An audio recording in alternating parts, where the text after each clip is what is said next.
Hey guys, how are you? So good to see you. And we've got another book, an Italian book this time. And no, I didn't read it in Italian. I read it in a translation. We are reading The Castle of Crossed Destinies by Italo Calvino. So that's really, really cool. But before we get to that, we have our shop, remember? And in our shop, we have books like this one, sci-fi, or this one, memoir-inspired fiction, or this one, historical fiction, funny verse, or even a book to help you write your own book. So books, we also have templates, and this one is using tarot cards to create a character, and that really does tie in with our book this week. And finally, we have, as you know, t-shirts. So that's what we have in our shop. And now for our book. Our book is Italo Calvino's The Castle of Crossed Destinies. Now, Italo Calvino is a Cuban-born Italian writer. He died in 1985. He was born in 1923. He wrote most of the works that we think of when we think of him, not his earlier works that were written in the early 50s. Most of the works that we think of were written in the 60s and 70s and early 80s. So thinking things like If on a Winter's Night a Traveller, which I'm not doing because everyone has done If on a Winter's Night a Traveller, and frankly, I read it so long ago, I don't even have a copy at the moment, and it was a long time ago that I've read it. The other big one that people read is Cosmoconics or Invisible Cities. I'm bringing you this one, and not because I haven't read some of those other ones, but purely because no one looks at this. And no one looks at this for a very good reason. Italo Calvino is an extraordinarily experimental writer. So when you're thinking about, I want to read a book, you're generally not thinking, I want to read a postmodern puzzle book, because that's essentially a good way of describing him. These are postmodern puzzle thought experiments. And this one, the conceit of this one is there's the Castle of Crossed Destinies and there's the Tavern of Crossed Destinies. They're half a book each. And a group of travelers have come to the Castle of Crossed Destinies, having traveled through the forest, where they are given a room for the night. And after dinner, they sit down with a deck of tarot cards. Now, the complication is that the travel through the forest to get to the castle has rendered every character speechless. And the narrator of this is interpreting. The same conceit occurs across the Tavern of Crossed Destinies. Further on, these people, or more people, have come further through the forest and have come to a tavern. Same thing, new deck of cards. Now, Calvino used two different decks of cards to illustrate this. The Castle of Crossed Destinies is more medieval Renaissance and uses a very early Italian deck possibly the earliest tarot deck in the world, which is a highly, highly ornate Italian hand-painted deck of cards. So I think it has been reproduced, and you can actually purchase it. There are actually reproductions, if you can see that, of some of the cards in the book itself. They're these beautiful Italian gold images. And that is the castle, is this story using this particular deck. And this deck is used to tell multiple crossing medieval stories, so that eventually the entire table is spread with all 72 cards, and it can be read in backwards and forwards and across ways. There's actually a diagram in the book of the full spread, so if you actually have tarot cards yourself, you can lay them out and read the cards in that way. I'm going to get back to this. In the Tavern of Crossed Destinies, they're using the Marseillaise Tarot, which is a French tarot, and the Marseillaise Tarot is very, very different. I don't think it's that different to the Italian tarot that is used in the Renaissance, but it's actually very, very different to the tarot that most people would recognize, which is the Rider-Waite Tarot, which has illustrated minor arcana. The Marseillaise deck and I think this Italian deck do not have illustrated minor arcana. They look more like playing cards. Now, with that out of the way, this book is full of pictures, and the narrative is secondary to the images. Think about that. It's a rather different book to read. And the fact that I said you can lay out your cards in the pattern to follow the stories. Now, most of the stories that are used in the Castle of Crossed Destinies are either European folk tales like Faust, which is a German folk tale, or a German tale initially, or they're Italian. They're from Orlando Furioso, or they are from the Decameron. These are not English stories. These are European stories that are used.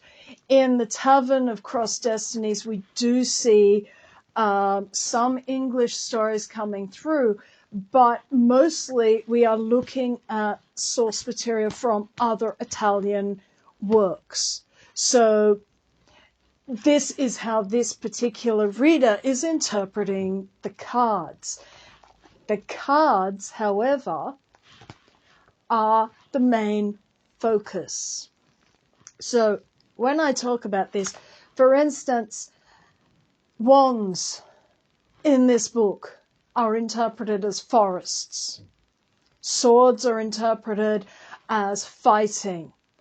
The court cards are interpreted as individuals as those things. And so they are read as pictures, and they are read as literal in some ways by this reader. But the fact that the images are themselves laid out, the fact that you are encouraged, it's not just a possibility, you are almost encouraged to co-create with this book by taking a deck and laying it out and inventing your own story, which is really the point of these, which is why I was interested in this book in the first place. That's actually what really attracted me to this, is I read tarot cards. If you're on my Instagram, you'll know I read tarot cards. I read tarot cards not as fortune telling for people on Instagram, but I read them as, here is an aspect of writing that you might want to think about today. So I do that. Now, anyone who reads cards would know that you can have multiple meanings, and I have got several cards here from several different decks to help you understand this. Now, I'm going to put these up big so that you can actually see them properly.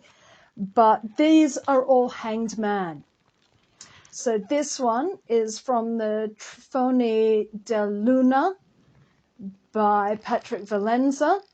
This Hanged Man is cocooned and being beset by a serpent.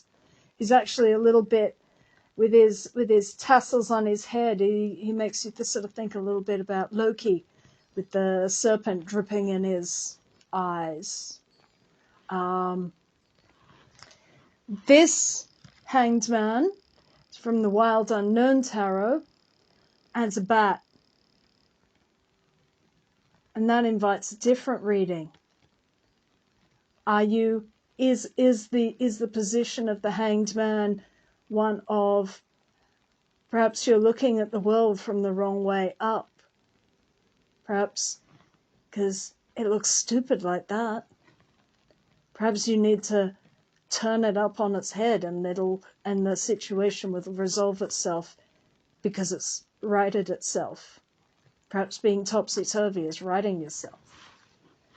This one is from the Tarot of Light and Shadow. I will really put this one up because you haven't got a hope in hell of seeing this. And this one is a man, and he's pretty chill about it. He's contemplating the flowers and the butterflies.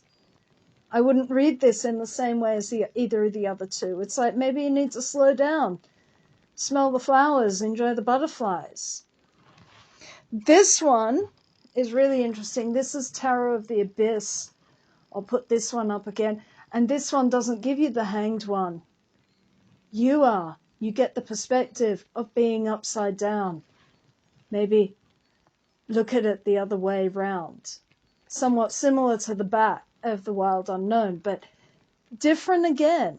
So as you can see, depending, if you took all the tarot out of this book, if you took the big spreads and you used, this is 4 decks, I have about 10, and you laid it out with different decks, you would get different stories. That's the point of this.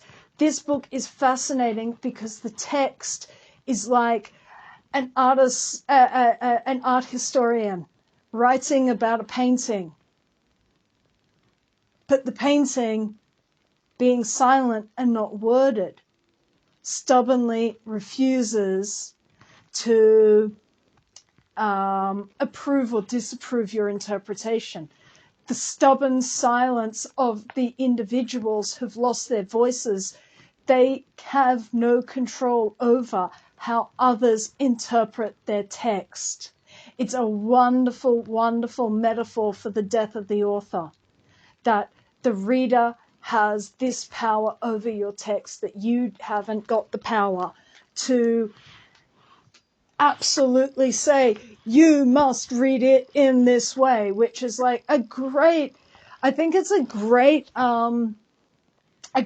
message to readers or to authors who can be a bit too controlling about their things. I'm thinking, are we all kind of sick of J.K. Rowling putting out stuff saying, oh no, I meant this. It's like, no, you didn't, honey.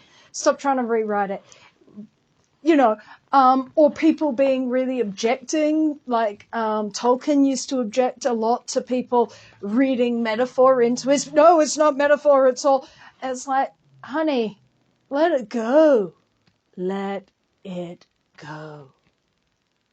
You don't know, reading this book, whether the interpretation of the cards is what the speaker meant. And by looking at the cards, if you happen to be, and because I'm a reader of cards, that's why I was so interested in this book. If you're a reader of cards, you can see how Different cards will give you different meanings, and how different people will interpret cards in a different way. And I think that is so fascinating. I think it is a gorgeous little book. It's not for everybody. I can totally understand that. The fact that you actually need to bring a certain level of cross genre, beyond genre, cross discipline knowledge to be able to read this is really interesting. It does limit the readership of this book. But if you are into tarot, if you are interested in the idea of a book that can be read like a Rubik's Cube with so many different possibilities, this is a really great book to have a look at. Okay? It takes about an afternoon to read the text. Calvino said he just about drove himself mad with reading the cards themselves. It obsessed him. So if that sounds like a book that you'd enjoy, check it out. And I'll see you again in another book sometime later. Peace and love. Peace and love.